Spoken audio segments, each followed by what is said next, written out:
I didn't come to this small, forgotten town tucked into the armpit of the mountains looking for anything but quiet.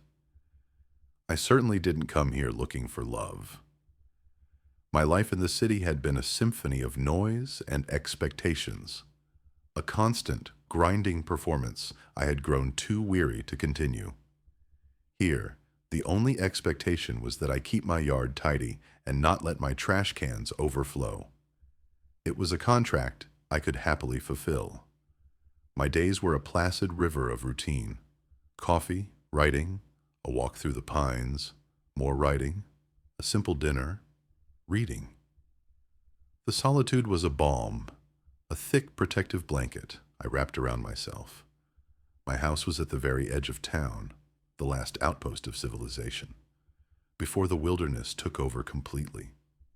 It was small and unassuming, mostly wood and glass, and my nearest neighbor was a quarter-mile down the gravel road. I had lived this way for 3 years, content in my curated isolation. My interactions were minimal, transactional. A nod to the woman at the post office, a brief "how are you" to the cashier at the general store. It was enough.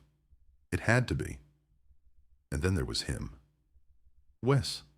He was a fixture of the town, as permanent and imposing as the mountain that loomed over us. The fire chief. I saw him from a distance, mostly. A flash of the official blue truck speeding past my driveway. A glimpse of him in his heavy gear during the annual town picnic and fire safety demonstration. He was built like he was carved from the local granite, broad-shouldered and solid, with a face that seemed perpetually set in a serious, focused line. He moved with an economy of motion, a confidence that felt both admirable and deeply intimidating. He was the town's protector, its quiet hero, and I was the strange writer in the glass house at the end of the road.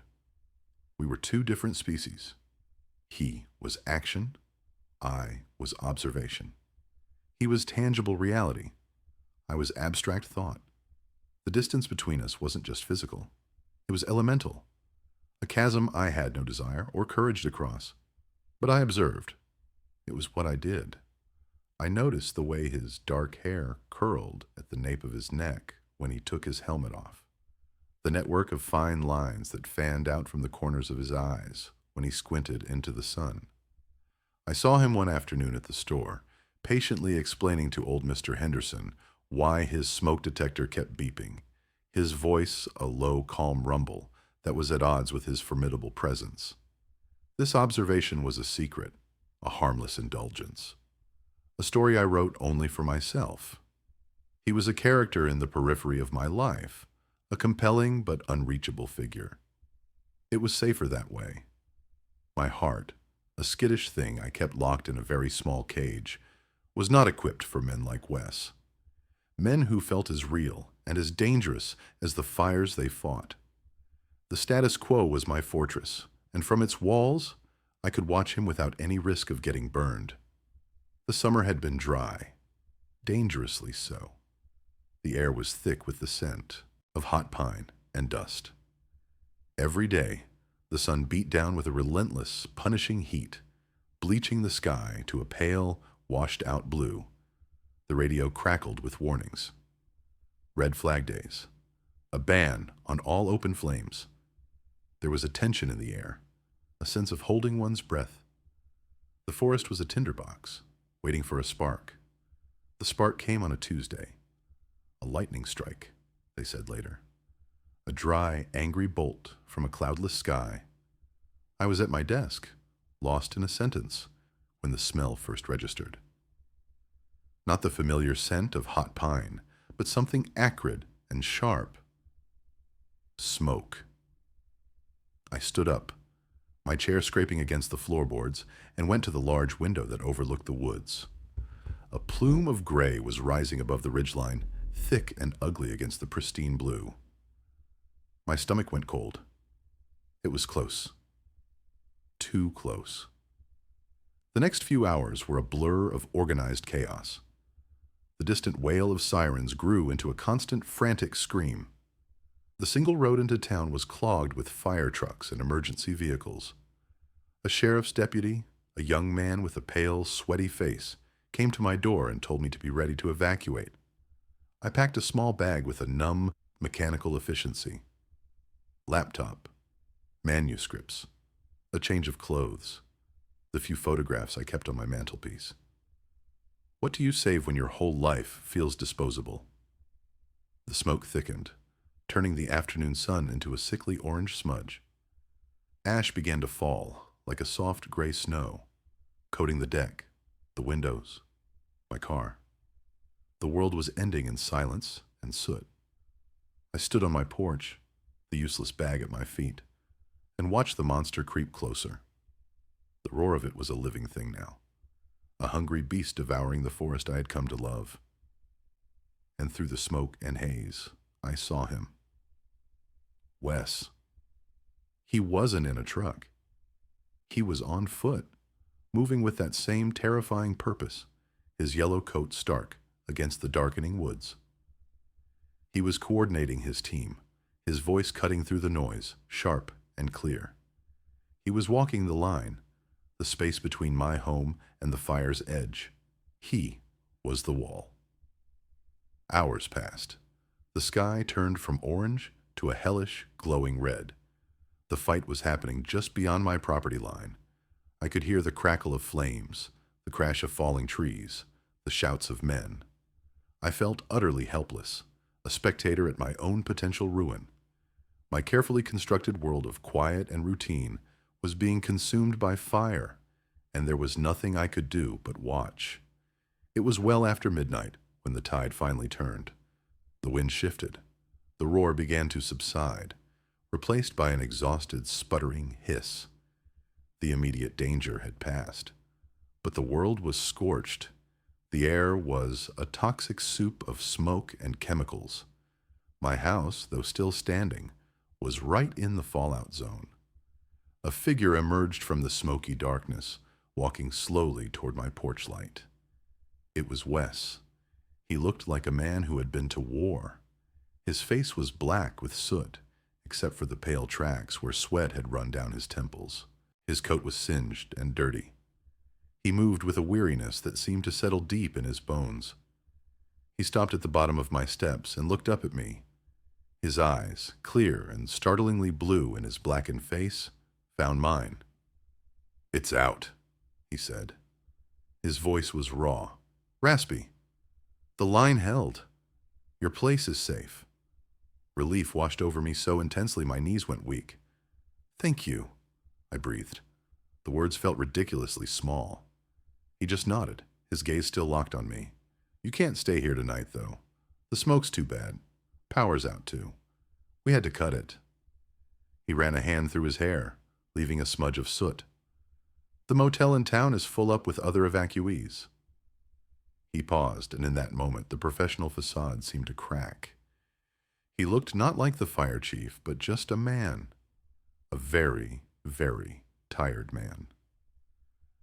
I have a spare room," he said, the words coming out a little haltingly, as if he was surprised to be saying them. "It's not much, but it's clean, and the air is better on that side of town. You could stay there."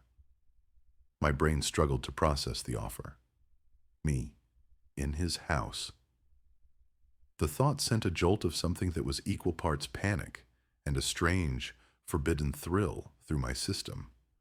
My quiet, ordered life had not just been disrupted, it had been incinerated. And in its place was this. An offer from the one person in town I had spent 3 years carefully, silently, desperately avoiding. "Okay," I heard myself say, the voice sounding distant, foreign. "Okay. Thank you." He gave another small, weary nod. "Get your bag. I'll drive you." The drive was silent. The truck cab smelled of smoke and sweat and something else. Something that was just him. Pine and clean earth. It was overwhelming. I sat rigidly in the passenger seat, my hands clenched around the strap of my bag, staring out at the surreal, smoke-shrouded landscape. My house was still standing, but my world had been completely upended. I was being driven away from the ashes of my old life by the one man who had always felt like a walking flame. Wes's house was on the opposite side of town, a simple, sturdy-looking bungalow with a well-tended garden. Inside, it was impossibly clean, organized, a stark contrast to the chaos we had just left. It felt like him, solid, uncomplicated. A bookshelf in the living room was filled not with novels, but with manuals, textbooks on forestry and engineering. A couple of framed photos sat on the mantelpiece, one of him with an older couple, his parents probably, and one of a grinning black Labrador that was nowhere to be seen. "He passed a few years back," Wes said, his voice quiet behind me. "He had followed my gaze. Best dog I ever had." It was a small crack in the granite, a glimpse of something softer beneath the surface. I was seeing him up close for the first time, not as the fire chief, but as a man in his own home. I noticed a faint, silvery scar that bisected his left eyebrow, a detail I'd never seen from afar. His hands, as he set his keys on the counter, were a roadmap of hard work, calloused and nicked, but steady. "The guest room is this way," he said, his voice still raspy. He led me down a short hallway to a room that was as neat and impersonal as a hotel. A bed with a simple blue quilt, a dresser, a single lamp. Bathrooms across the hall. There are clean towels in the closet. He lingered in the doorway for a moment, looking not at me but at the floor. "I need a shower. I probably smell like a tire fire." He managed a ghost of a smile. It transformed his face, easing the hard lines around his mouth. "Try to get some rest." Then he was gone, and I was alone in the quiet room. I could hear the water running in the bathroom, the sounds of him shedding the soot and grime of the day. I sat on the edge of the bed, my body thrumming with a strange combination of exhaustion and adrenaline.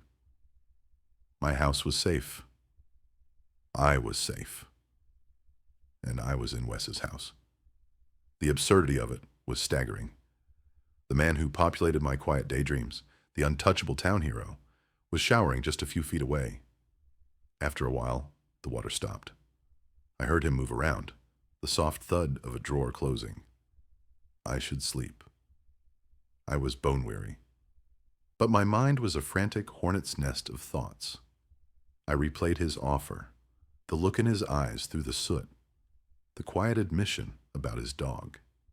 These were tiny details, fragments of the real man I was piecing together, and they were dismantling the myth I had built from a distance.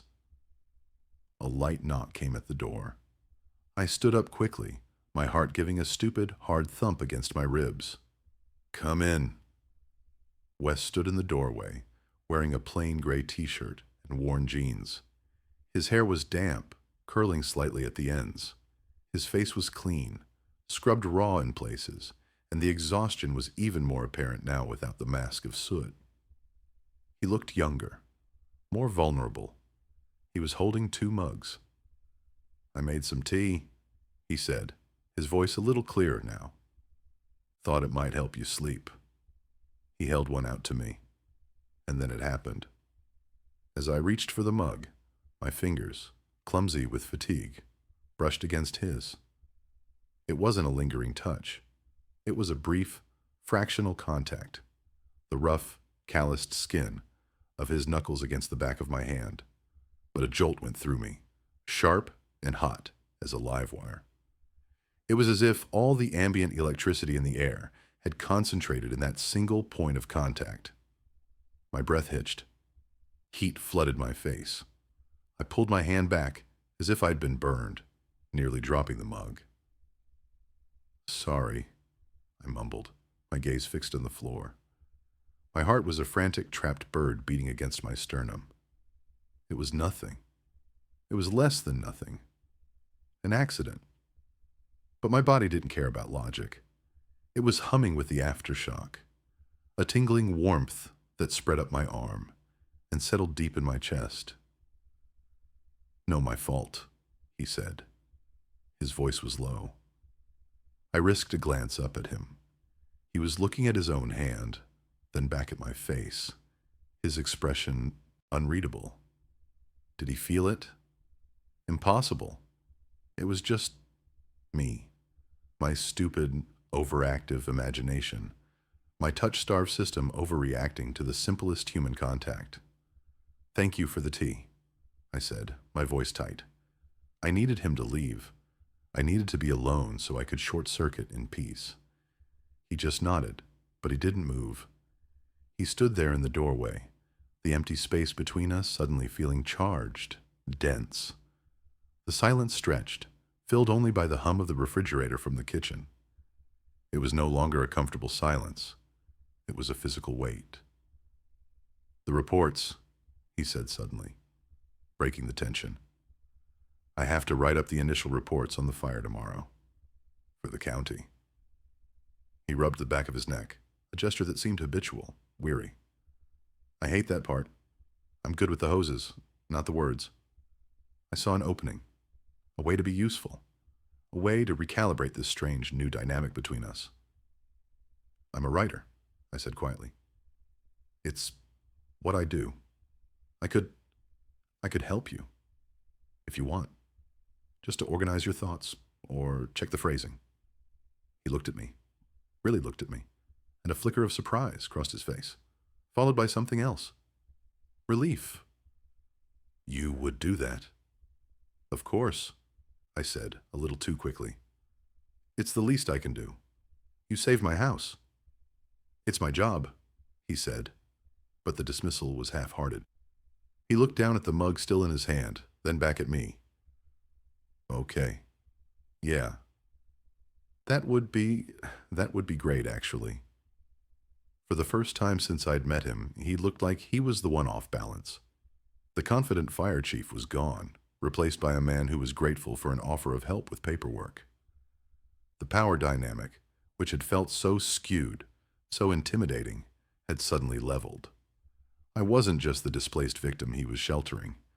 I was someone with a skill he needed. "Tomorrow, then," he said, finally taking a step back from the doorway. "Get some sleep, Leo."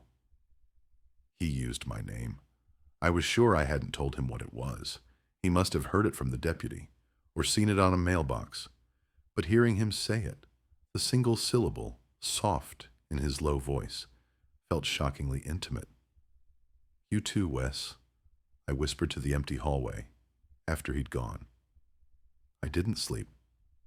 I lay in the dark, the scent of the herbal tea, mingling with the clean, unfamiliar smell of the room. My hand still tingled where he had touched it. My mind replayed the moment over and over, analyzing it, dissecting it, trying to strip it of its power. But it was no use. A switch had been flipped. The careful distance I had maintained for 3 years had been erased in a single night of fire and a single accidental touch. The fortress was breached, and I was terrified. Morning came too soon, a gray, hazy light filtering through the blinds. I had eventually fallen into a shallow, dream-haunted sleep, and I woke feeling groggy and disoriented. For a moment, I didn't know where I was. Then the clean, unfamiliar scent of the room, the faint smell of smoke clinging to my clothes, brought it all rushing back. The fire. Wes! I was in his house. I got up and padded into the hallway. The house was silent. A note was taped to the bathroom door. "Had to go in early. Help yourself to coffee and anything in the fridge. Back this afternoon." The neat, blocky handwriting felt like him. Efficient. Direct. I felt a pang of something I couldn't name. Disappointment? It was ridiculous. What did I expect? Breakfast in bed? A rehash of the weird, charged moment from last night? He was the fire chief. There was a massive blaze to deal with. Of course he was gone. I found the coffee maker and poured myself a mug, leaning against the counter in his quiet kitchen. This was his space. The mug I was holding was his. The coffee was his. It felt like a transgression, an invasion of a privacy I had no right to. I was an observer by nature, but this was different. This was participatory. I was inside the frame, no longer watching from a safe distance. I spent the morning helping him, just as I'd promised, though he wasn't there. He'd left a stack of preliminary forms and a notepad full of scribbled notes on the kitchen table. His handwriting was a barely legible scrawl, full of technical jargon, acronyms, and clipped factual observations. Origin point approx. 200 YDs NE of ridgeline. Wind shift at 2240 enabled containment. Structure protection primary objective for Sector 3, Leo's house. Seeing my name, or at least a reference to me in his practical life or death notes, sent another strange jolt through me. I wasn't just an evacuee. I was Sector 3, an objective.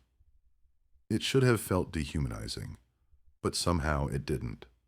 It felt protective. I got to work.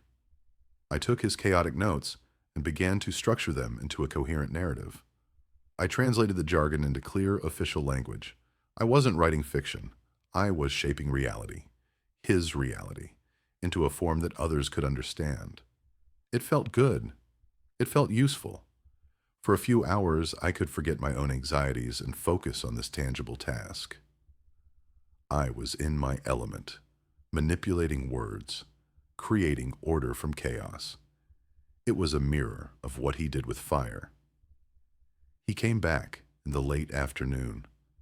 I heard his truck pull into the driveway, the heavy tread of his boots on the porch.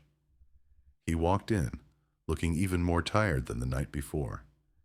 He'd showered at the station, but the fatigue was etched into his face. He stopped in the kitchen doorway, seeing me at his table, his notes spread out, my laptop open. "You're still here," he said. It wasn't a question. "I said I'd help," I replied, gesturing to the papers. "I've drafted a preliminary version based on your notes. It's on my laptop, if you want to see." He walked over and stood behind me, leaning in to look at the screen. He was so close I could feel the heat radiating from his body. I could smell the faint, clean scent of soap and the lingering trace of smoke that seemed permanently embedded in, him.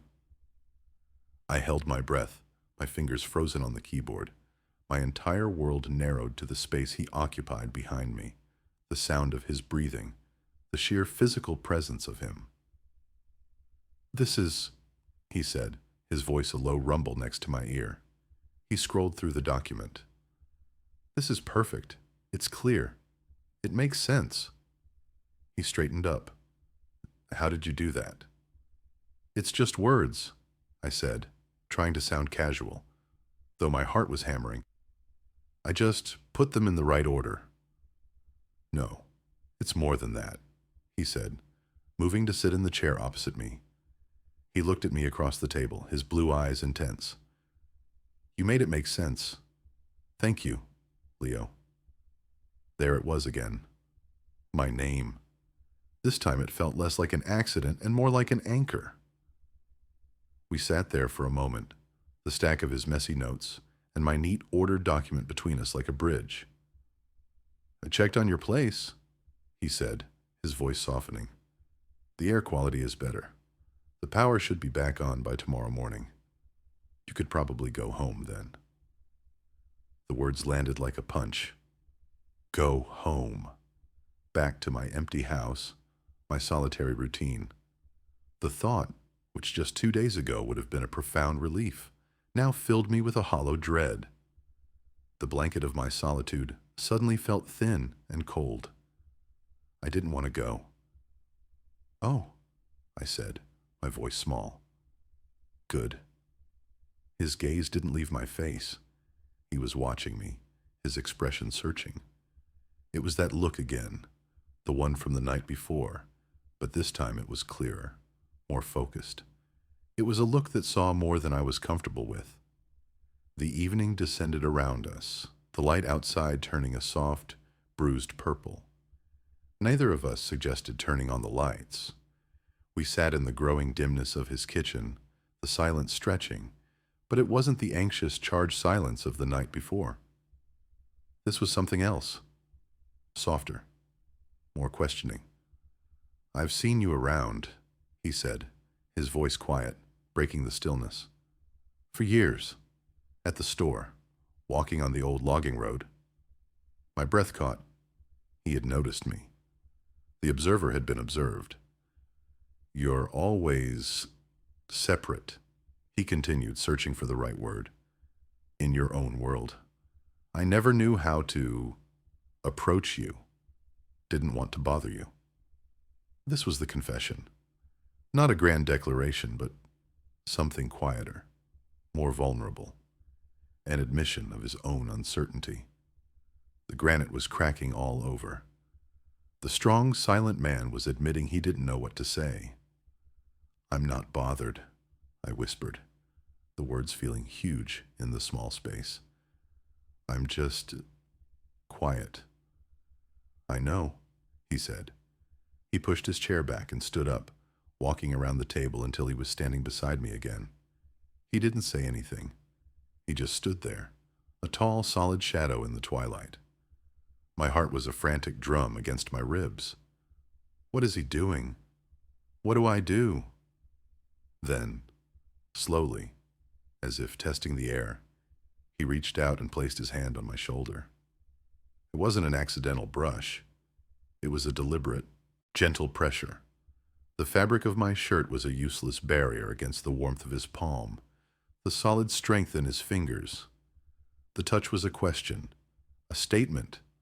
I didn't flinch. I didn't pull away. I leaned into it, just a fraction of an inch, a silent answer. His thumb stroked the side of my neck, a slow, mesmerizing movement. I closed my eyes, a shudder running through me. This was it, the turning point. The world had tilted on its axis, and there was no going back. "Leo," he murmured, his voice thick. I tilted my head back, opening my eyes to look up at him.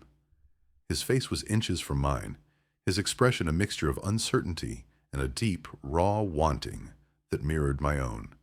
The carefully constructed walls of my life, already damaged by the fire, crumbled to dust in the face of that look.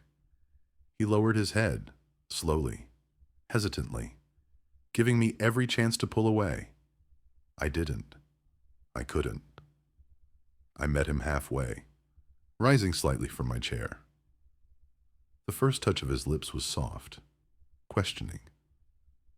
It wasn't a kiss of frantic passion, but of discovery. It tasted of coffee and smoke and a desperate, long-held loneliness. His hand slid from my shoulder to cup the back of my neck, his fingers tangling in my hair, holding me steady as the kiss deepened.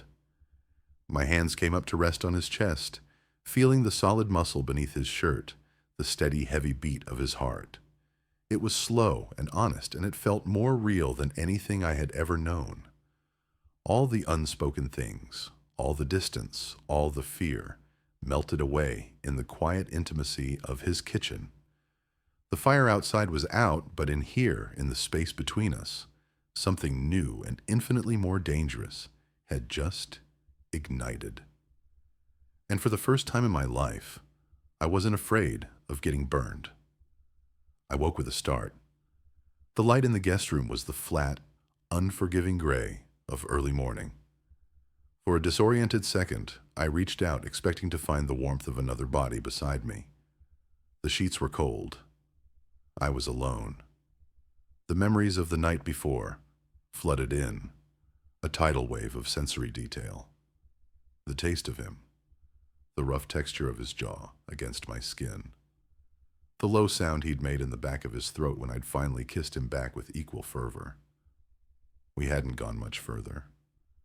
We had just held each other in the dark kitchen for a long time, as if we were the only two people left in the world. Eventually, exhausted, he had walked me to the guest room, kissed me one last time, a soft, lingering press of lips that promised something, and left me to sleep. Now, In the stark morning light, it all felt like a fever dream, a fantasy spun from smoke and adrenaline. My stomach was a pit full of angry bees. Anxiety, cold and sharp, pierced through the warm haze of memory. I got out of bed, my movements stiff. The house was silent again. Too silent. On the kitchen table, where my laptop still sat, was a single sheet of paper torn from a notepad. The same blocky handwriting. Called in. Flare up near the North Ridge. Don't know when I'll be back. Coffee's ready. But that was it. No mention of last night. No, we need to talk. Just a functional logistical note. The same kind of note he would leave for a house guest. A stranger. The coffee in the pot was still warm, but the hope that had bloomed in my chest last night was turning cold and brittle. My brain, my old and treacherous friend, kicked into high gear. It was a mistake, a moment of crisis-induced weakness. He was lonely and tired. I was available and vulnerable. He had saved my house and maybe felt a misplaced sense of responsibility that got tangled up with proximity. He probably woke up this morning filled with a deep, profound regret. The thought was a physical blow, knocking the air from my lungs. I was an idiot, a naive fool who had mistaken a moment of shared trauma for genuine connection. I had let my guard down for one night, and this was the price. This gut-wrenching, spiraling panic. The silence from him wasn't just an absence of sound. It was a judgment. I had to get out. I couldn't be here, in his space, surrounded by the evidence of my own foolishness when he came back. I couldn't face the awkward conversation, the gentle letdown. Look, Leo, last night was a lot. I wasn't thinking straight. I could already hear the words.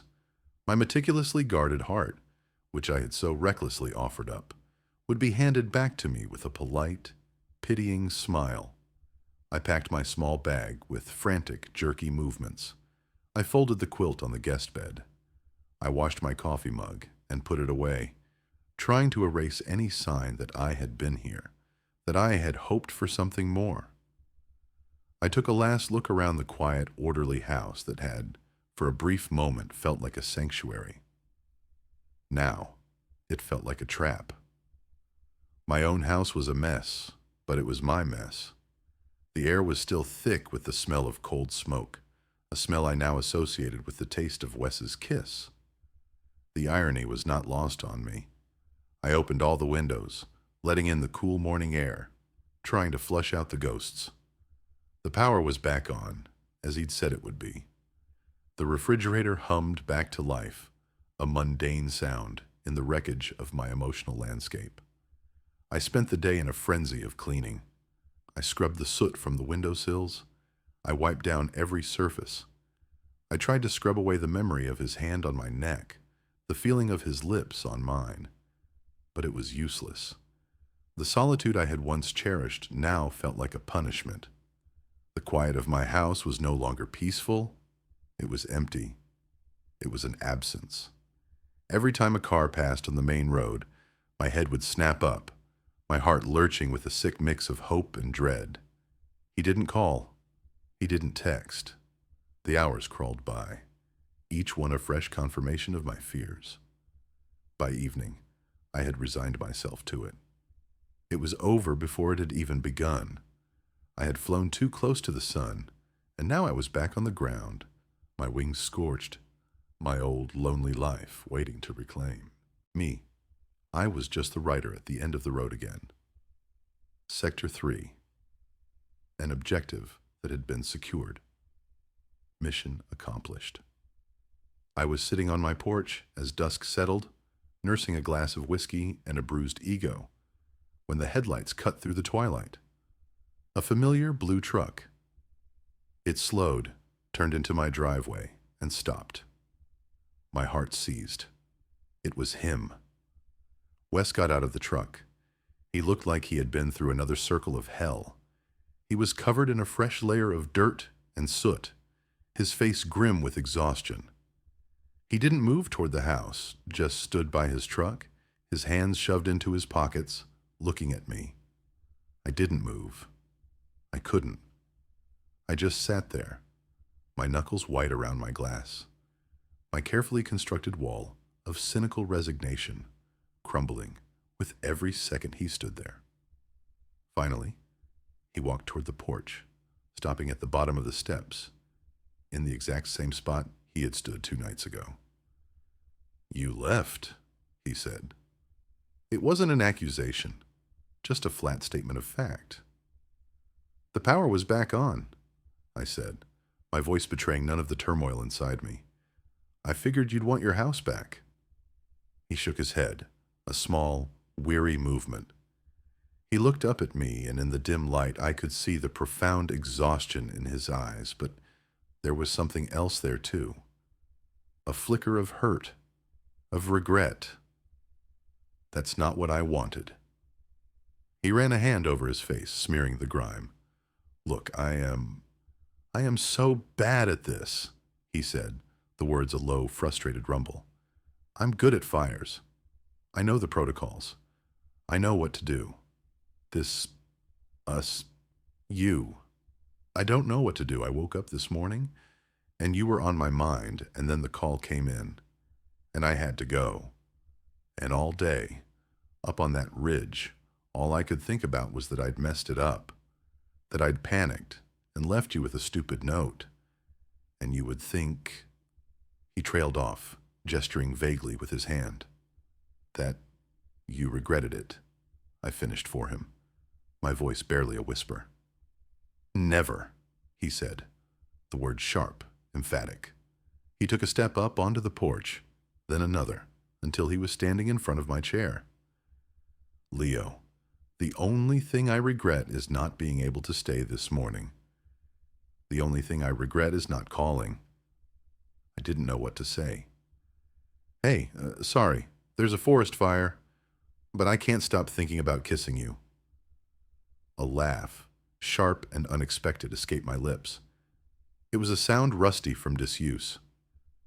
He knelt in front of me, bringing our faces level. His hands came to rest on my knees, his touch grounding. Real. This is new territory for me. It's frightening. But I don't want to run from it. I just don't know how to navigate it. All the fear, all the anxiety that had been strangling me all day, finally loosened its grip. He was scared too. The strong, confident fire chief was just as lost as I was. In his vulnerability, I found my own courage. "Maybe we can be lost together," I said, my voice thick with emotion. I reached out and touched his face, my thumb gently wiping at a smudge of soot on his cheekbone. I thought I'd ruined everything by feeling what I felt. "You can't ruin this," he said, leaning into my touch. "What is it you feel?" It was a direct question. There was no room for ambiguity, no space to hide. It was terrifying and liberating all at once. "I feel like, for 3 years, I've been living in black and white," I said, the words tumbling out, honest and raw. "And for the last 2 days, everything has been in color. And it's bright, and it's overwhelming, and I don't know what to do with it all." A slow smile spread across his tired face. It was the most beautiful thing I had ever seen. "Okay," he breathed. "Okay. I can work with color." He stood up, pulling me with him. He didn't kiss me. He just held me, his arms wrapping around me, pulling me tight against his solid chest. I buried my face in his neck, inhaling the scent of smoke and sweat and man. And for the first time, it didn't smell like an ending. It smelled like a beginning. "Stay with me," he murmured into my hair. "Not just because of the fire. Not just until your house is clean. Just stay." He pulled back slightly, his hands still on my arms. He reached into his pocket and pulled out a single key on a simple metal ring. He pressed it into my palm and closed my fingers around it. It was cool and solid against my skin. "It's not much," he said, his voice rough with emotion, "but it's a start." It wasn't just a key. It was an answer. It was a promise. It was a tangible act of commitment that spoke louder than any words could. It was him, a man of action, showing me instead of just telling me. I looked down at the key in my hand, then back up at his face, at the hope and fear warring in his beautiful blue eyes. "Okay," I said, my voice steady for the first time in days. "Okay, Wes." The new beginning didn't start with a grand gesture or a dramatic pronouncement. It started with the mundane. It started with Wes stripping off his filthy gear on my porch and me pointing him toward my shower.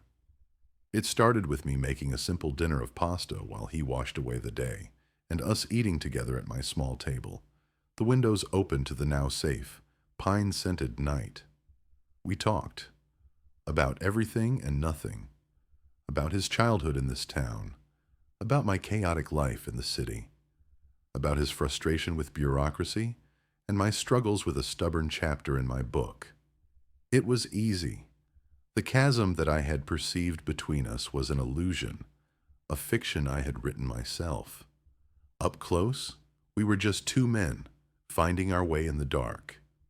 That night, I didn't sleep in the guest room of his house or alone in my own bed. We fell asleep in my bed, tangled together, the scent of his clean skin and the lingering smoke on the breeze, a strange and perfect lullaby.